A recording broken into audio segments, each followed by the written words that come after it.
Representative Eugene Vindman just asked Secretary of Defense Pete Hegseth a simple question. Do you owe an apology to the mother of an F-18 pilot whose life you put at risk when you sent classified information over signal? Hegseth's answer was 3 words. I don't apologize for success. Are you going to apologize to the mother or not? I don't apologize for success. Vindman said the mother wants him to resign. He said it is a stunning lack of accountability. He said privates are trained to do much better than that. He said the secretary should resign. The mother says she wants him gone. Vindman yielded back. The secretary did not apologize. He did not take responsibility. He did not show humility. He said success. The mother is still waiting. Let's watch. Thank you, Mr. Chair. I ask unanimous consent to submit for the record an article. A distinguished member of this committee, without objection, so ordered, confirmed that there was, in fact, a pause in offensive cyber operations earlier this year. The SecDef just denied this. This committee deserves to know whether the Secretary just lied. Mr. Secretary, many believed you were underqualified for this role. You've been Secretary for 4.5 months now. For the sake of the American people and our service members, I hope you've done your homework since. Let's talk Indo-PACOM. What year has the Navy publicly set as the benchmark for being ready to fight a war with China? Well, it needs to be right now.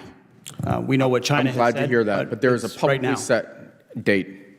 Well, we know it wouldn't be prudent for me in this environment to reveal when we think we're ready. That's what China has said, and we understand what they're saying, and we want to be capable and ready for it. Not a filibuster. 2027 is the year. According to unclassified DoD assessments, how many warships does China have in its Navy today? Many and growing. 370. It's the largest Navy in the world. How many does the U.S. Navy have today? Thanks to this budget, it's increasing it's a number. I'm looking for a substantially, number. but it's just south of 300. 296, pretty close. How many ships is China expected to field by 2030? I believe that's a classified number, but it's going to go up at a rapid rate. CMPR report that was released. There's an unclassified number. It's going up at a rapid rate. Let me help you out. 435. Let's see if we do better in EUCOM. What corridor in eastern Poland is vulnerable and a priority for U.S. reinforcements? It connects Belarus to a Russian region. I'm sure you can tell me. I can tell you. It's the Suwalki Gap. Which heavily militarized Russian territory connected the Suwalki Gap? It contains nuclear-capable missiles. It threatens all of NATO. It's right there in the middle of Eastern Europe.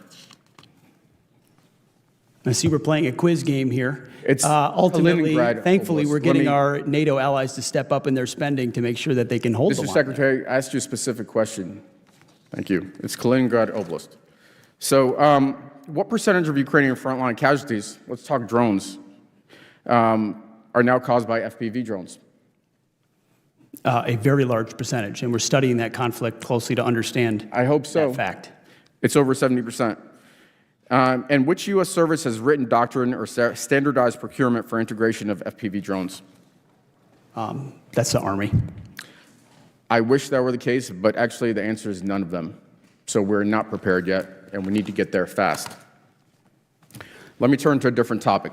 A few weeks ago, when my office opened up in Fredericksburg, I spoke to the mother of one F-18 pilot who flew the March 15th mission over the Red Sea in Yemen that you discussed over Signal.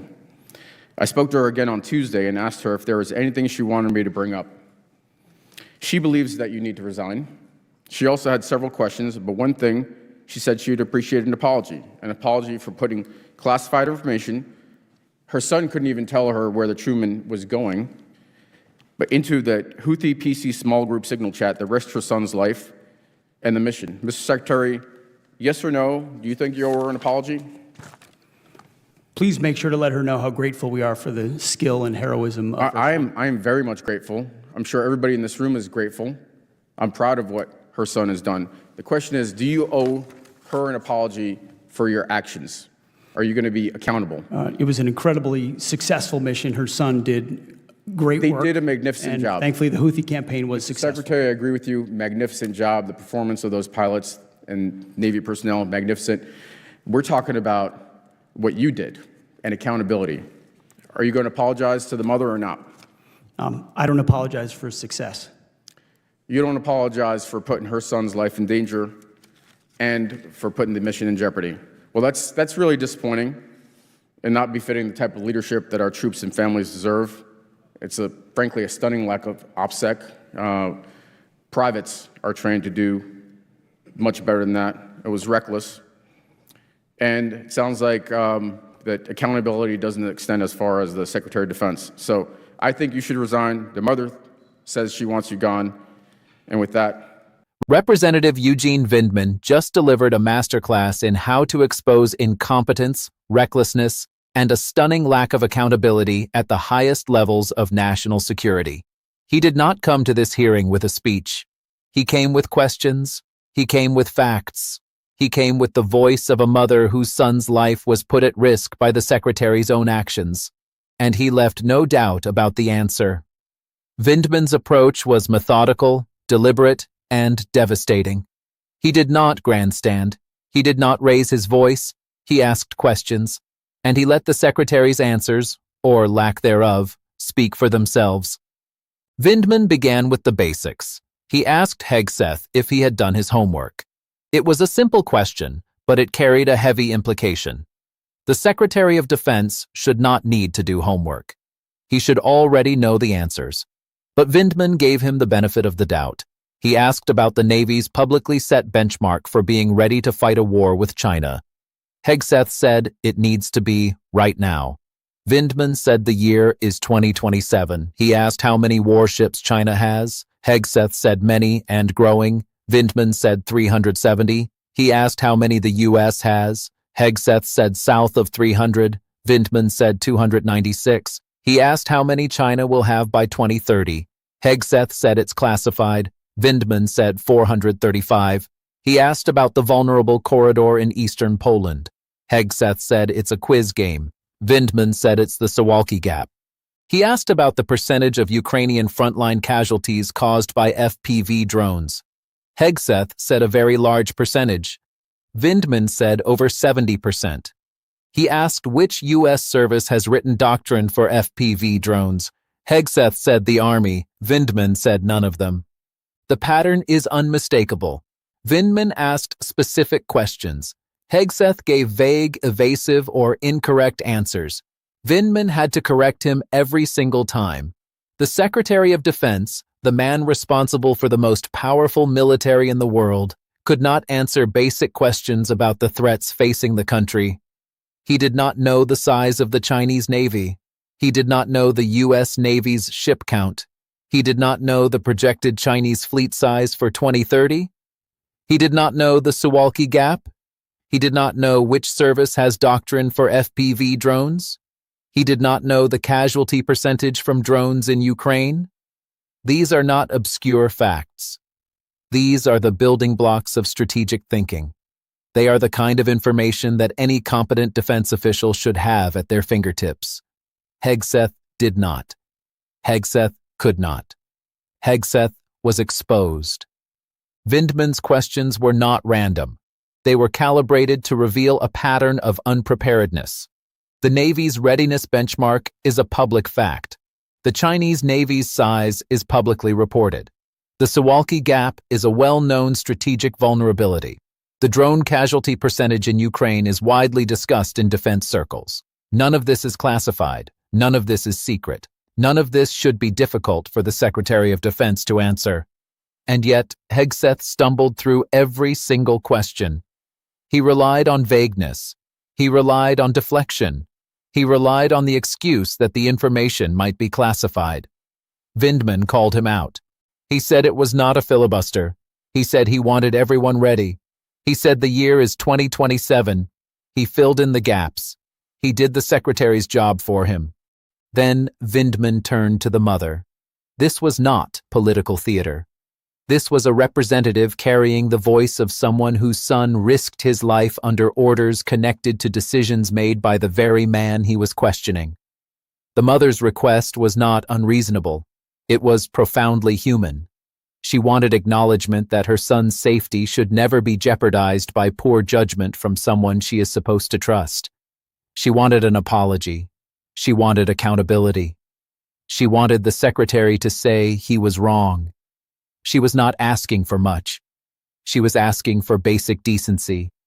She was asking for the man who put her son's life at risk to acknowledge that he made a mistake. She was asking for the kind of leadership that privates are trained to show. She did not get it.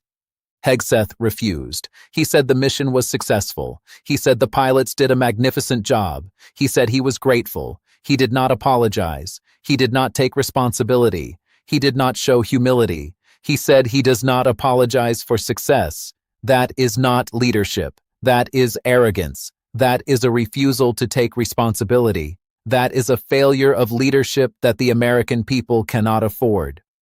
Hegseth's answer was a glimpse into his worldview. He sees the mission as a success, therefore his actions were justified. He does not see the risk he created. He does not see the lives he endangered. He does not see the trust he violated. He sees only the outcome, and he uses that outcome to shield himself from accountability. Vindman did not let him off the hook. He said the performance of the pilots was magnificent. He said the question is not about the pilots. It is about what Hegseth did. He sent classified information over signal. He did it to impress his wife. She has no security clearance. He risked service member lives for vanity. He put the mission in jeopardy. He violated operational security. And he refused to apologize. Vindman said it is a stunning lack of accountability. He said privates are trained to do much better. He said it was reckless. He said accountability does not extend as far as the Secretary of Defense. He said Hegseth should resign. He said the mother wants him gone. He yielded back. The impact of this exchange cannot be overstated. Vindman did not just criticize Hegseth. He documented his failures. He exposed his incompetence. He showed that he does not know basic facts about the threats facing the country.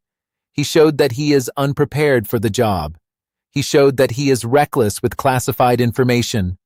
He showed that he will not take responsibility for his actions. He showed that he will not apologize to the families of the troops he endangers. He showed that he is not fit for the job. He showed that he is a danger to national security. He showed that he is a liability. The mother is still waiting. She asked for an apology. She asked for accountability. She asked for the secretary to acknowledge that her son's safety should never be jeopardized. She got nothing. She got a deflection. She got a non-answer. She got, I don't apologize for success. That is not leadership. That is arrogance. That is a refusal to take responsibility. And it is a failure of leadership that the American people cannot afford. The mother's request was not unreasonable. It was the kind of request that any parent would make. It was the kind of request that any leader should be willing to grant. Hegseth refused. He showed that he does not care about the families of the troops he leads. He showed that he does not understand the human cost of his decisions. He showed that he is out of touch with the reality of military service. Vindman's closing words were the most important. He said the mother wants him gone. He said he thinks he should resign. He said accountability does not extend as far as the Secretary of Defense. He was right. The American people deserve a Secretary of Defense who takes responsibility. They deserve a secretary who knows the facts. They deserve a secretary who protects classified information. They deserve a secretary who apologizes when he puts troops at risk.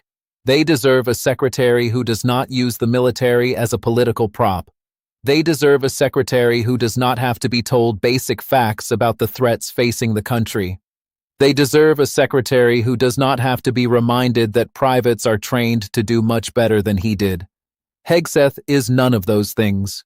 Vindman made that clear. The hearing ended without Hegseth offering a meaningful response. He sat there. He listened. He did not defend himself.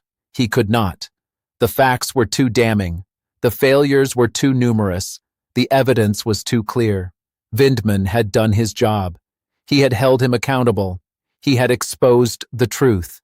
And he had made it clear that the American people deserve better.